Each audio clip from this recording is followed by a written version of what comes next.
Hi, welcome back to the Joy of Tennis Teaching.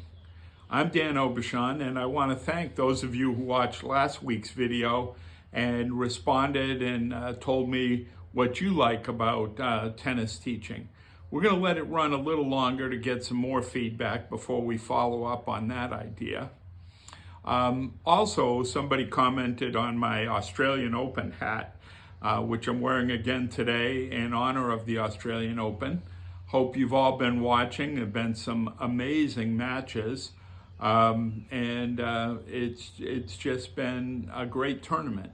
At some point in the future, I want to talk about things that you can teach your students about watching professional tennis matches and what they can learn from watching those matches, especially when we have the majors.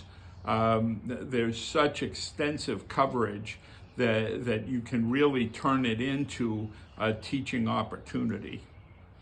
But today I'm going to do part one of a two-part video series on an idea that I came to very late in my teaching career, although I heard about it for years from Pt.1. That's the idea of teaching tennis using a ball machine.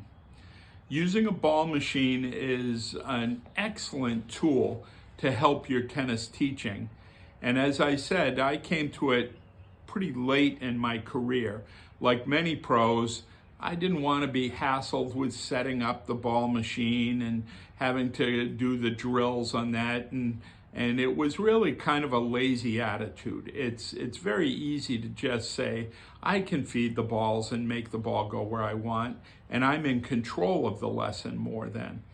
Where when you use a ball machine, it takes a little bit of forethought and a little bit of effort prior to the lesson. I read once in an article about teaching with the ball machine that one of the best ways to get over that resistance is try to set it up so that you'll use the ball machine in a number of lessons in a row. And I think that's a great idea. But today I just want to talk about the important points about using a ball machine that I think can make your teaching much more effective. Number one is, and this was the one that really impacted me once I finally got past my laziness and started using a ball machine, is your communication and interaction with the student can be so much greater.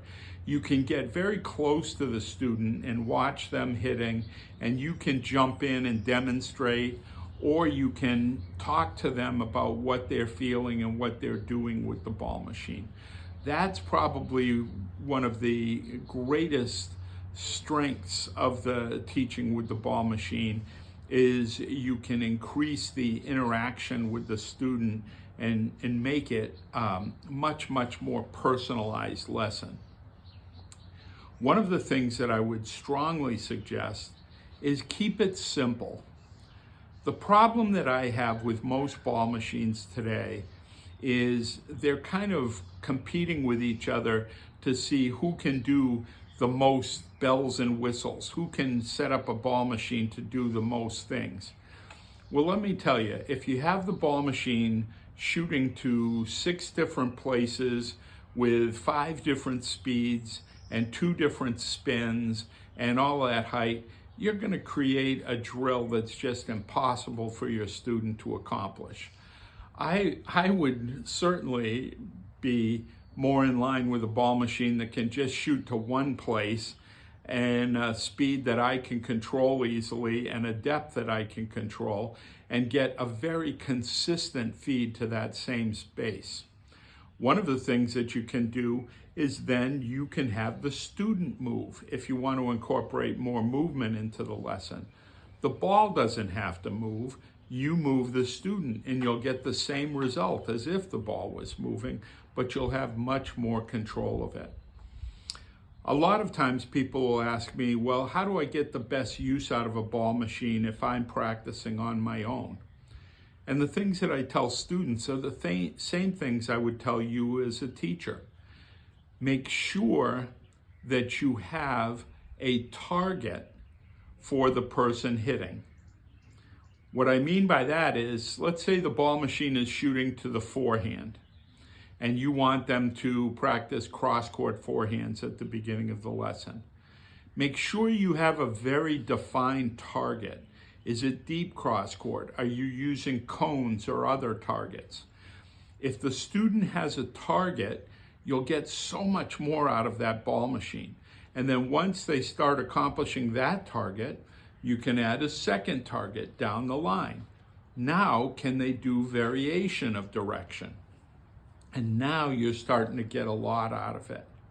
The second thing that I tell people about using a ball machine is incorporate some movement. Oftentimes when I worked at the resort, people would rent the ball machine and I would go out and watch them, and they would just stand in one place aimlessly hitting the ball back over the net with no target and no movement. I think that was pretty much a big waste of time. Once you get to the ball shooting where you want it to shoot, you can then move the student, or the player can move themselves away from where the ball is being shot by the ball machine and practice hitting on the run, practice hitting with some movement. Every ball machine can shoot a simple one side to the other side, and so you can have that happen as well. Although the reason I don't like doing that as much when I'm teaching a lesson is for me to jump in and demonstrate, then I'm the one running back and forth, and it's hard to communicate to the student. So if it's a one-shot ball machine trajectory, then it's very easy for you to jump in and demonstrate. So for all of you who are out there teaching, if you have access to a ball machine, I would strongly encourage you to try to use it. You'll be amazed at the new creativity that you'll gain from the use of this marvelous tool, and the students will get a new perspective on hitting the ball with you right there with them.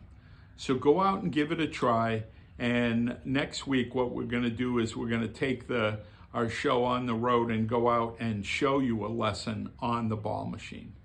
So thanks again for viewing, and thank you for your comments. This is the joy of tennis teaching.